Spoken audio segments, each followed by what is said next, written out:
Every club. Every day. The Global Sports Podcast Network.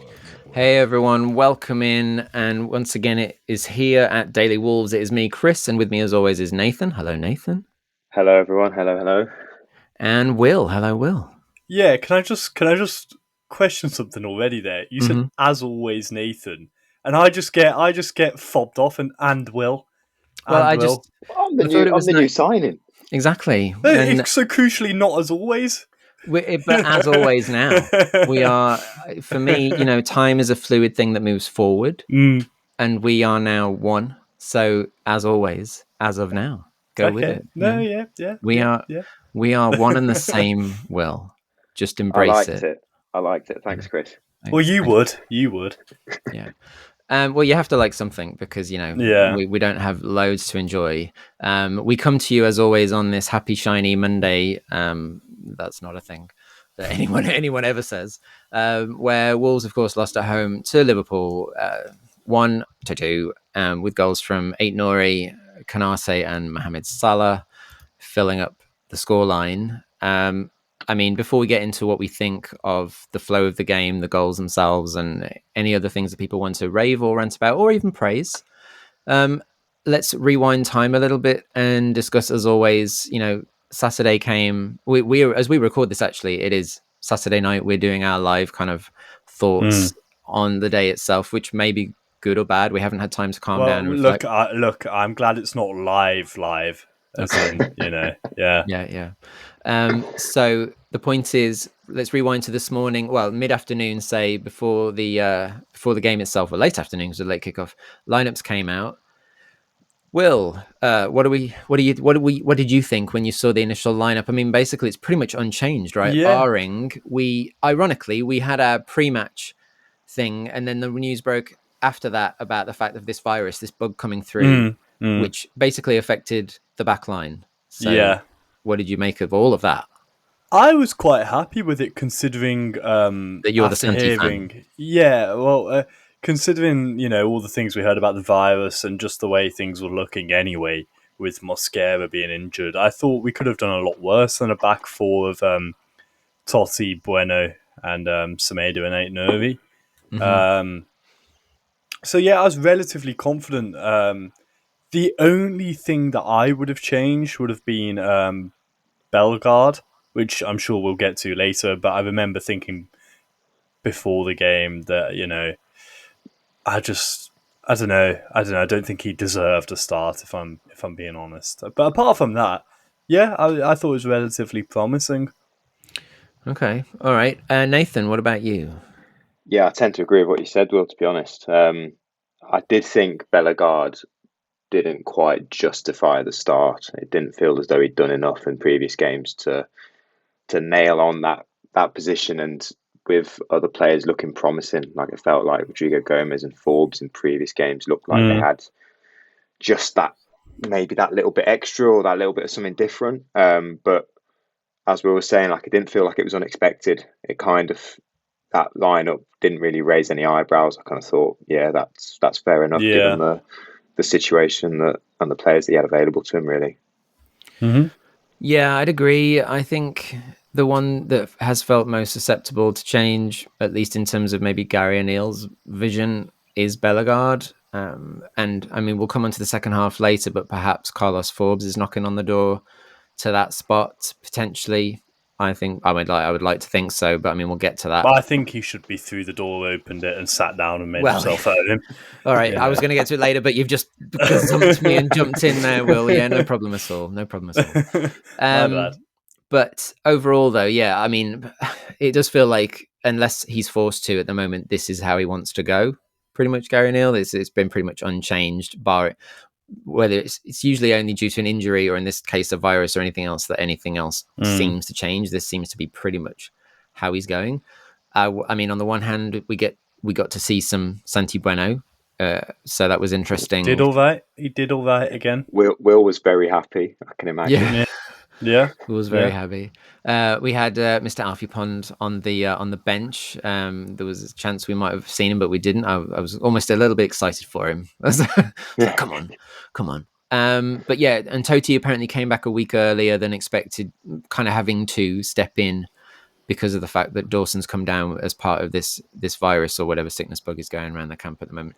I thought, considering the level of opposition, there were some shaky moments, but for the most part, we didn't get run over. So big picture, they can't have done that bad, right? I mean, they held it together for the most part. I know we talk like people have made individual errors at points, and one of those is key that wasn't even one of those two. But I think we didn't get whitewashed, so not too bad. No, not too bad at all. I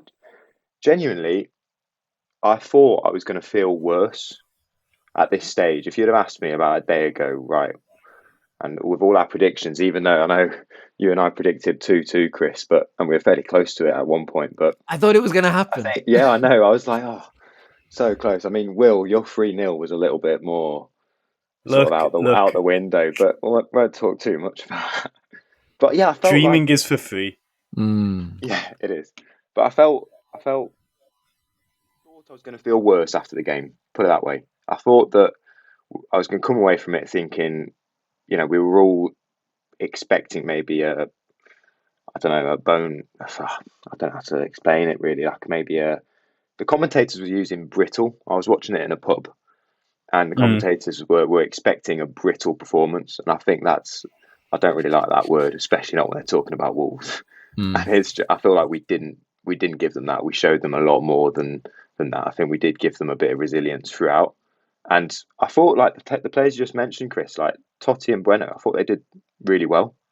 And that's been the area we've been worried about.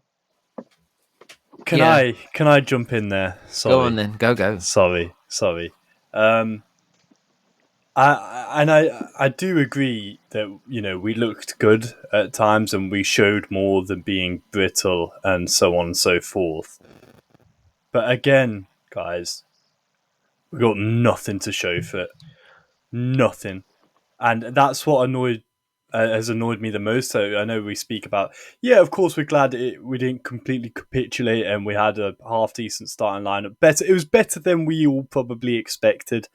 But I think that is, again, the annoying part, the frustrating part of there's only so many times we can emphasize the fact that we've got quality on the pitch. I think out of our starting 11 today, only Bellegarde isn't an international player, and that's great. That's great. But we've got 1 point still. Well, yeah. And I think, we're moving into the game now. So we spoke about the lineup. We've spoken about how the centre-back pairing arguably did okay, especially considering the level of opposition when we thought it could have been the most fragile section. It feels like, once again, there was an element of predictable pattern. The first half, I know we got like the late sucker punch, if you like, with the late goal in injury time or added time, it should be the first half. But overall, once again, first half, Wolves are fairly comfortable, not really broken down too much. We were competitive, which we've seen all season long, pretty much. First half has pretty much been solid throughout the season, and it was, for the most part, the same again. I can see Nathan's nodding. Did you feel that? You felt like it was in control? I mean, like, right after the game, I thought, I'm write a couple of things down, like my fresh thoughts. And I thought the first 25 minutes, we were really, really solid and on top almost. And the swing of the game, the momentum felt like, right, we can just kick on here and create a few clear-cut chances. But then, as all quality teams do, if you don't make those chances whilst you're on top, they're going to come back, and they inevitably Liverpool are going to have 5-10 minutes where they are on top and are going to create chances. And then, 2 moments of like pure quality in the first half from them. Like, I don't know how Szoboszlai hasn't scored, and I still don't know how to pronounce his name properly either. But how he's not scored, and then a quality cross from Hotter and a good header. So it's difficult, because if you look at that first half, you don't think that, again, we've not done that bad, but we've not created that many clear-cut chances either. And it's one of frustration, really, when you go in at 1-0 down, because I think 0-0 would have been maybe a fair reflection on the balance of things, given their couple of chances towards the end. But would you? What do you think, Will? Do you think first half Do you think we deserve to go in 1-0 down? No, I think we looked okay. We looked decent, and we looked like, again, we had the quality that we know we have. I think Bueno and Totti did okay, but there's still, I mean, this in the first half wasn't as much of an issue, but there's still a few times where playing out from the back four was a bit frightening. But overall, like you said, first half fine. It was frustrating to go in a goal down, but again, could kind of see it happening. And plus, if I can interject, it feels again like we're not pushing out from set pieces. No, that's you've taken the words out of my mouth, Chris. Oh, right, sorry, but I wasn't sure where you were going to go with that. No, we've seen this pattern before, haven't we? This same kind of pattern, a set piece comes in, and maybe we clear it the first time, but then we're not pushing out, and then the ball's coming straight back in, and everyone's out of position. And that was what's frustrating about it. It's just a split second, and I don't know what that is. I don't know if it's it's surely not a lack of effort. It's just a lack of alertness or awareness, I think. So I wasn't completely shocked to go in 1-0 down, but I do think it was a bit harsh or a bit unfortunate. Yeah. I mean, before we get on to a bit more on the goals itself and the second half, I just remind everyone that this podcast is part of the Global Sports Podcast Network, the only network bringing you exclusive daily news and views on your Premier League team, the Premier League, women's football, and fantasy football.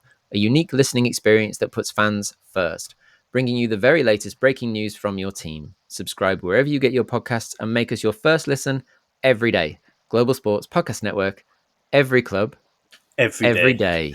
Yes. Next time Nathan's going to be in there. I know he is. It's only my third start. I'm getting used to it. Yeah, you'll get used to it. Don't worry. As long as you push out from set pieces, you'll be fine. That's it.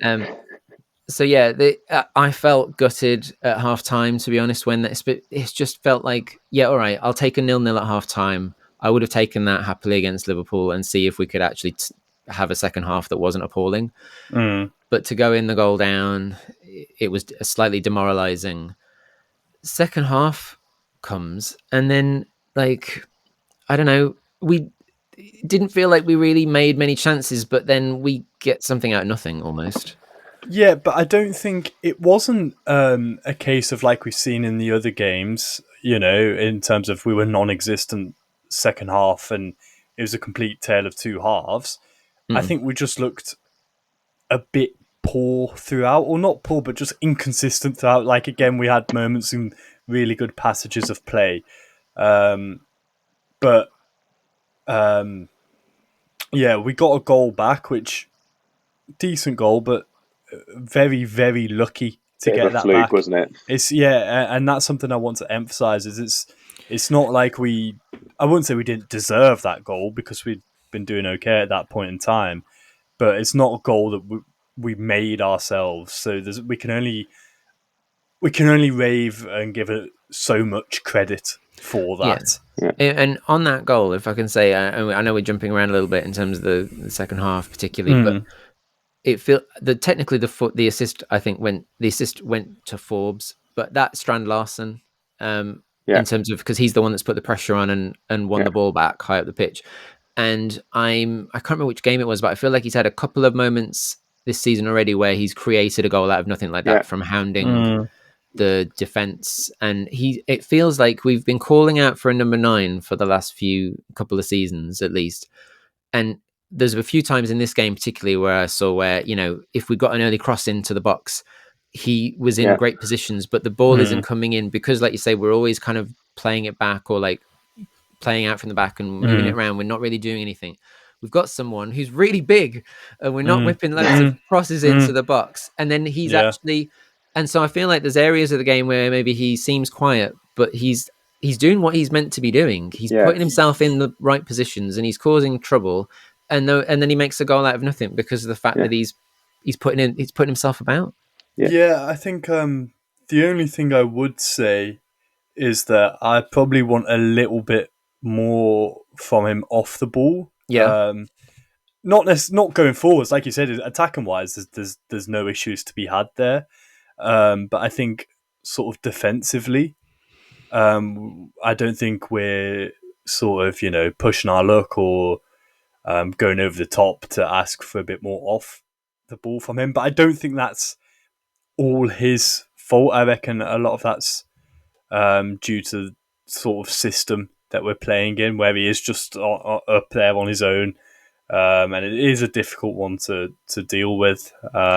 Yeah, I get what you mean. And I think that's what I was trying to get at. I feel like he's a little bit detached at times. Him and Cunha were linking at one point in the first couple of games of the season. Then it feels like he's kind of, they're not at the moment. I think part of that is desperation almost of what's going on. But I feel like I don't know. I feel like he's shown positivity. He might be drifting out at points, but I feel like he's also lacking the service is what I'm getting at. I feel like he's 100%. He's kind of doing what number 9 should be doing, but he's not necessarily getting the ball in the right places. Yeah, and I don't want to jump ahead too much. But having said that, I am about to. Okay, purely because I'd rather do that 16 minutes in to our episode just to give me time to try and get it all my thoughts and feelings out of my system. I'm bracing myself. So I'd say just before we went behind for the second time, that is in the second half, and that, so obviously our goal came just before that. But as I mentioned, I thought it was a bit lucky. Well, very lucky. I think that's for everyone to see. Yeah. I think we'd looked okay. I think we'd looked inconsistent. I think, again, Andre is just a class above. I think all of our players, I think he's that good. And that's just credit to him. That's no disrespect to your Laminas and your Cunhas and what have you. I just think Andre is unbelievable. I really like what he does. But apart from him trying to move the ball about and shift it as quick as possible, I thought we looked slow and lethargic at times. There was no cutting edge, should we say? No. I think that's certainly one way of putting it. But then after that goal, when we went 2-1 behind, goodness me, it was painful. Trying to watch us play out from the back by players who they looked like they didn't know what they were doing or didn't have. It was like there was no plan. I don't know if you saw. I saw this clip circulating on Twitter of Lamina getting instructions off O'Neill. And this was in, I think, around the 85th minute. So if you remember, Robertson was down injured for a period of time. And just after that was the point in which I lost my voice at the game because I sat watching Lamina, who's now playing centre half, and Johnston. Goodness me, with the ball at his feet, is he £10 million better than Sarr? I don't think so, but and it was painful. It was a struggle. There were no options. There was no movement. When there was, it was just straight back to Johnston, back to Totti, across to Lamina. And even then, because of how long they were leaving it, they were getting pressured. And, even the passes they were making were still putting us under pressure. And I remember them knocking it about at the back when we're 2-1 down with, I think it was like 86, 87 minutes on the clock. And I was just thinking, because I think it was added time as well, that was still happening. It was like, we've got 6 minutes left. Yeah. It's not like, I appreciate you don't want to just, you've taken Strand Larsen off at this point. I'm not saying to just hoof it long, but you've got quality on the pitch. You've got, I don't understand why it's not shifted into midfield quickly, shifted out wide quickly to your Cunha or Forbes, or, do you know what I mean? I don't get why it was just going in triangles sort of slowly amongst our centre-halves and goalkeeper. Yeah, no, I think it's a fair point, and I think we're all going to get there because that last part of the game was the most antagonising. Before we kind of delve into Will's little thing that he needed to get off his chest, before we get into that little tirade, all right, let's rephrase. There's me trying to control my British innuendo brain, and Will just gazumps me again. Do you have a story to tell, Chris? No, I don't yet. My question was actually going to be, I'm going to make Nathan choke on his coffee. Nathan, let's rewind to their second goal penalty. Yeah, I think so. I think if I'm we're doing my Liverpool in typical that journalist thing situation, here. I've got to ask the question. Got to ask the question. I think that's a pen. I mean, if it went the other way, we'd be screaming for a pen. We'd expect one, wouldn't we? I mean, like, he's got his arm around him. He's the wrong side. He's not checked his shoulder to see where Hotter is before that ball's come in. He knows he's messed up. No, and it's so poor as well, because it's basic. You've just scored. That's when you're most vulnerable. Is when you've just scored and you're on that high. Everyone knows that. And I don't know what Semedo is doing, like you said, being on the wrong side and stuff. Yeah. And I think this is just because I'm starting to get slightly against O'Neill. But I think surely the message you put out onto that pitch, even though it's basic, is, like, tighter than tight now, guys. You've just, because you keep it tight for the next few and go at them. Then I feel like that's, no matter what level of football you're at, that's a basic thing. You know what? I felt just kind of, I think I agree with you partially on it, but watching it, I was sat in the pub watching it, and as soon as we scored, it was great, and the atmosphere was buzzing, but it felt as if the players got a little too excited straight from their kickoff. Yeah, exactly. And they just went, and I just remember seeing, like, they, with one ball down the right hand side, they've skipped 3 of our players, and we've gone and like thrown ourselves forwards as if we're losing the game. But we're not. We've just equalised. It's like, surely just shore it up. We're glad to have, sort of fluky goal. Let's just keep our composure here. But I think the players may have gotten a little bit emotional. Those forwards kind of just went, right, let's just go for it. A couple of passes later, and they're on the edge of our box. But that shouldn't happen from kickoff. No, but that message has to come from the manager, because, well, I mean, the clue's in the name, I think. Manager, and then you'd like to think, because I remember the exact instant you want about. I remember, I think it was João Gomez, darting forwards, and it's like, mate, just calm down a second. Relax. What are you doing? I will say it's frustrating that it is a penalty, and that it's definitely one you're going to see given time and again. It's also frustrating because it's one of those where that just because he's the wrong side, he's got the wrong side, and there's contact. Know that someone is always going to go down. It could be the lightest feather in the world, and that person is going down. And because they're the wrong side, they're going to get the decision every time. It doesn't matter. It doesn't matter whether his arm's around him or whether it's a fingertip. That guy is going down, just because of the position and the angle in the box. That's always what frustrates me about those. Yeah, but there you go. Unfortunately, so. And I think there was something else that came into my brain while everyone was talking, and typically it's now vacated my brain because there's not much in here. It just rattles around most of the time. Whilst you're on that point, speaking of vacated brains... Oh, it's just come to me, but carry on. Why is Johnson just happy to let himself get closed down consistently? Yeah, that is a weird one. What I was going to say, though, was that the frustrating thing for me about Semedo and the penalty is the fact that he's arguably one of the better defenders we've got. Like, he's been pretty consistent. Last season he had a fantastic season. I think one-on-one defending, he's actually pretty good, especially when the ball is like running at him, not so much with air balls in the air. Unreal, yeah. But what's frustrating then is the immediate reactions on the likes of social media, where I've already seen someone comment that Semedo can't defend get him out, and that is ridiculous. Like, calm down, people. He's good. Just calm. I get that he's made a mistake, but there's been loads of mistakes made by people this season, and it's just typical. And he didn't have a bad game. He didn't he wasn't dreadful. No, not at all. That wasn't a pattern of his whole game. It's just it's the fine margins that we keep going on about. But realistically, against top 6 teams, which we found over the past, since the start of the season, really, is you can't afford to make those small mistakes. And I think other than that, you can't really pick out too many defensive mistakes. That one, and then the Lamina blind pass in the second half, where I don't know how Salah's missed that. The one where I think it's Johnson plays it out to him, and he's just gone blind left-footed pass. It's like, what are you doing? But other than those, like a couple of moments like that, where we felt we were maybe a little bit indecisive defensively as a unit, we felt all right. Like, I thought Totti and Bueno dealt with their crosses.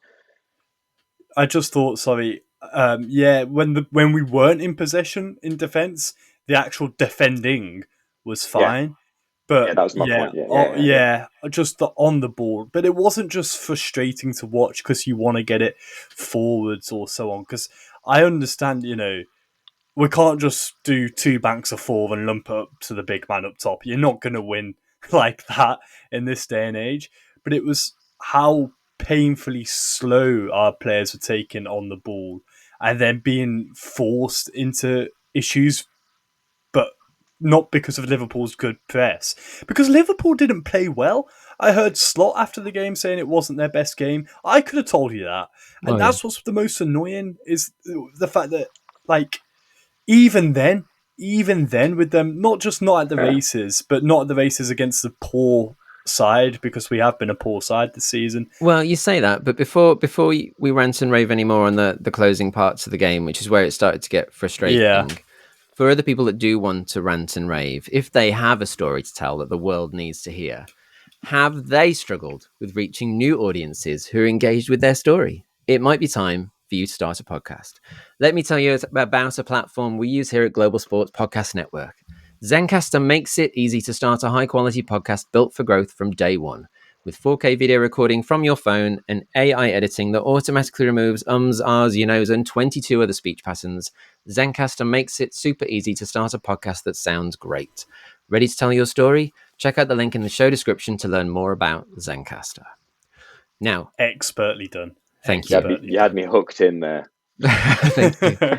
So, yeah, the frustrating things are, right, so those closing stages of the game where we're 2-1 down, not arguably, we should be, getting forward. Like, minutes are dying, minutes are ticking by. Yeah. We need to be getting forward up the pitch, and we are slowly passing it around. You say slowly passing it around. I say piss arsing about at the back. All right. Yeah. Let's call that the colour commentary. Well, so on that note, by the way, Santi Bueno went off apparently because he's pulled his glute. He asked to be substituted because he felt something go in his glute. Sorry? Yeah, that is what O'Neill said in his press conference. And I did wonder if there was a reason. And I don't know if Nathan spotted it, because I was watching the coverage, because I also was not, I had to watch from afar today. And you could see that there was a moment when we were applying pressure. We just had a corner and Santi Bueno gave away a free kick near their corner flag. Yes, As he walked away, he was clearly wincing and limping slightly. Yeah. And then shortly after, he was subbed. And apparently he asked for the substitution because he felt something in his glute.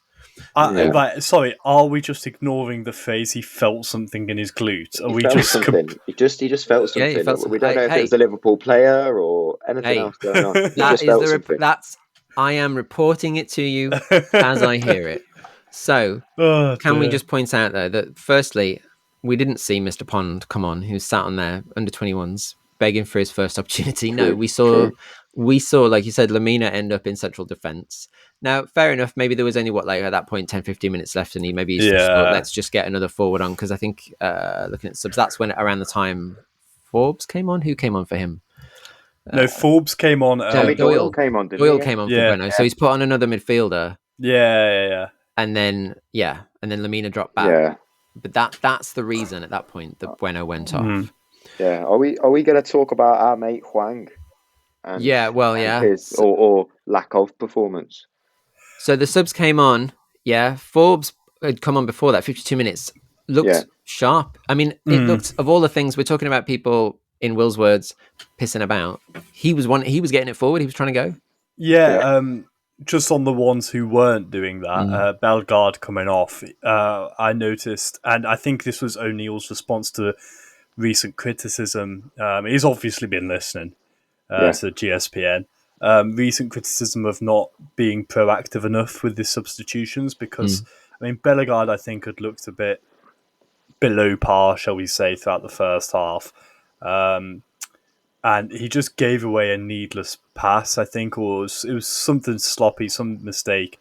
I just watched O'Neill just quickly signal over to Forbes and get him straight on. And I can respect that, because it was a bit harsh taking a player off, 5 minutes into the second half, but it needed to be done. That's what it needs to happen now. And I think that pressure, I mean, it must feel like a pressure cooker in that changing room at the minute. Yeah. But literally, we can't afford to have lackluster performances. And if it's No. individual and that obvious, and Yeah. it did feel Bellegarde in the first half when we had sort of that first 20 minutes of momentum, it felt when it got to him, it did slow down, and it was kind of noticeable. And commentators did pick up on it a couple of times, and maybe that's why I've got it stuck in my brain. But when it got to him, he kind of just turned back and went to Aït-Nouri, and Aït-Nouri looked like the bright spark. Whereas when it went to the other side and Cunha was providing some width, it just felt like there was a more likelihood of stuff happening, or at least the intent was to have a threat going forwards, whereas Bellegarde sometimes it didn't. But overall, I don't know about you guys, but my feeling was that we were just indecisive at both ends of the pitch. Yep. Defensively, it felt like we didn't know what decisions to make or what the point was. If we're playing out from the back, okay, then zip it into a midfielder. What's the view here? What are we trying to do? Yeah. If we're going to go and cross it in, just cross the damn ball in. We've got a huge centre forward. Make the most of that. Or if you're going to... He's 6'5". If you're going to take a shot, just pull the trigger. Yeah. No, the thing felt so indecisive. The word indecisive is a great way of putting it, especially when I think back to and I hate this now, this phrase that the playing out from the back.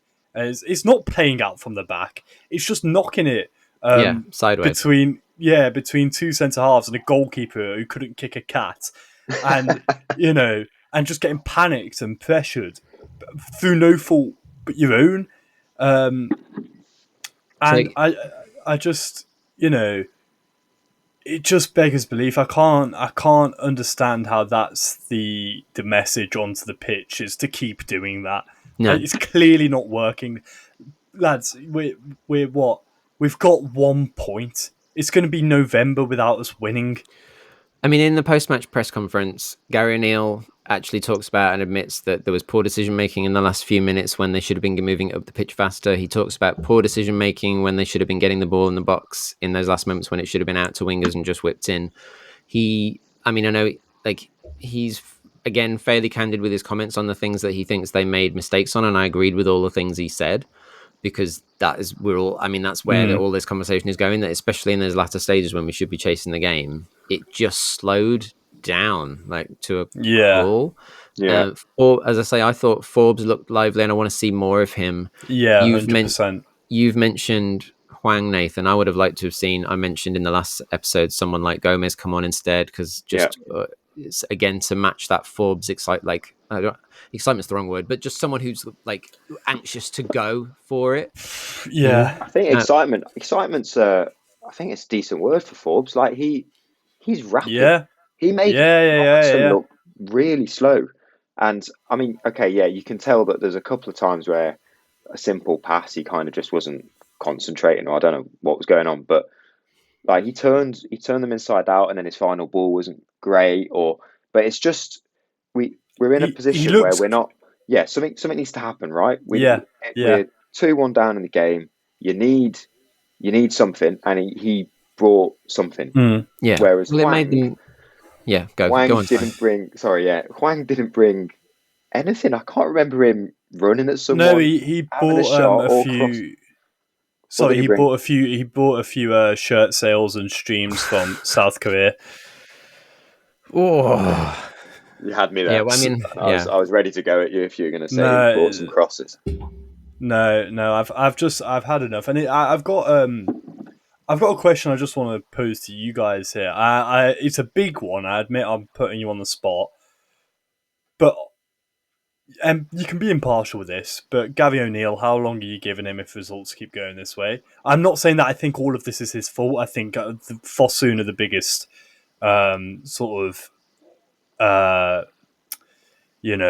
villains in our recent downfall.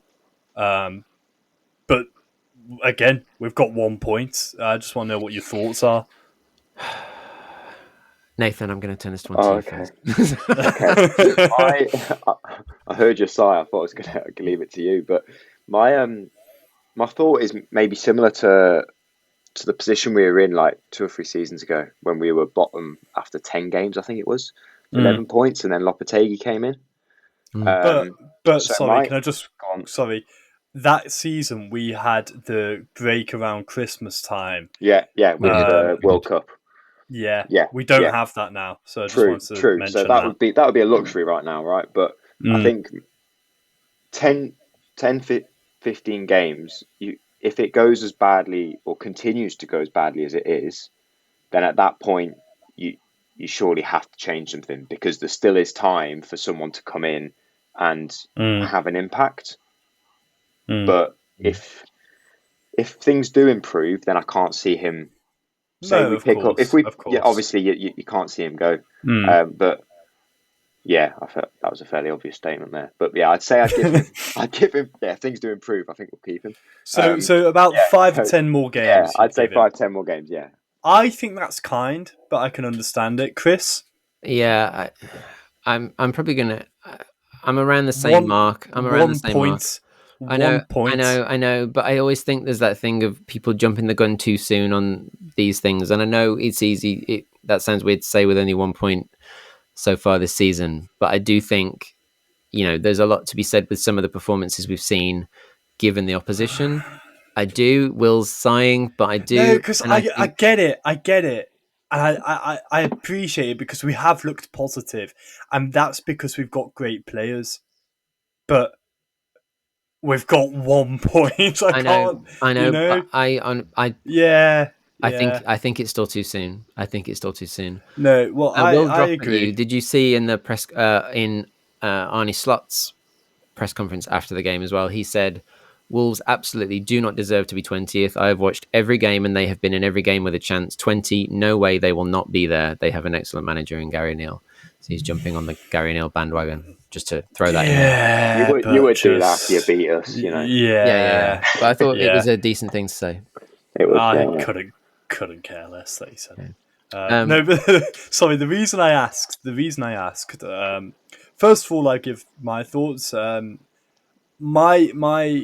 There's a sort of you can get out of jail free card with me, is if he changes something tactically in the formation and it takes a couple of games to work and to adapt, then yeah.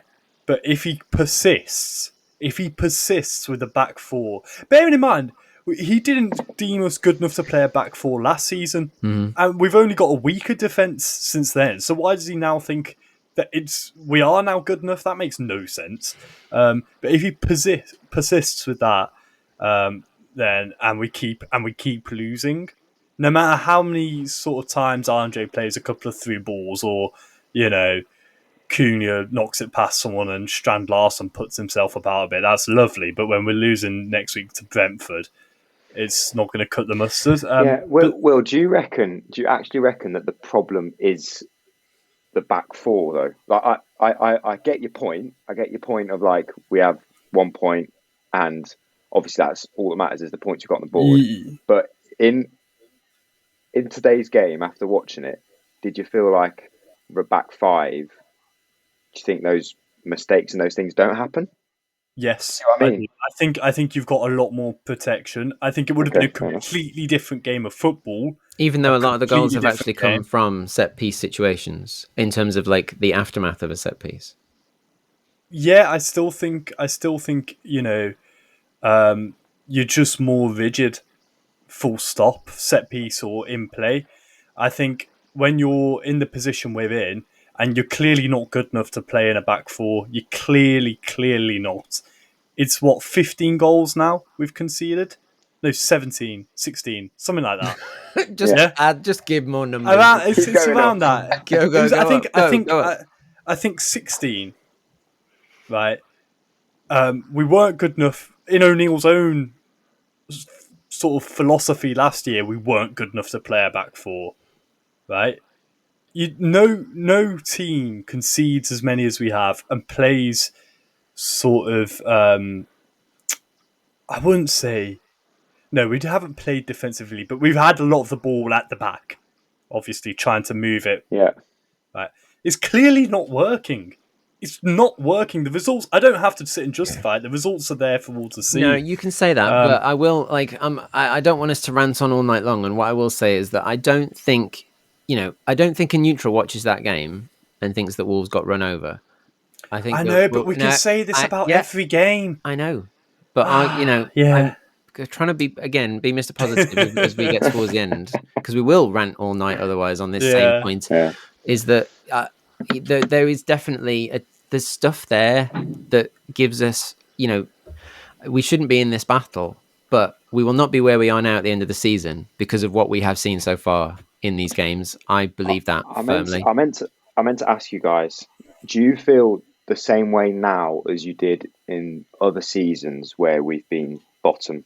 Do you feel like, no? This is a question I asked myself earlier. I thought, are we worse off than the seasons where we've been relegated or been around the relegation zone? Do you feel like this is worse than those seasons? Like, as a feeling around the club? Yeah, this is the only season in which I've been worried. The previous season's the one where Large left and we replaced him with Lopetegui and we were bottom at Christmas.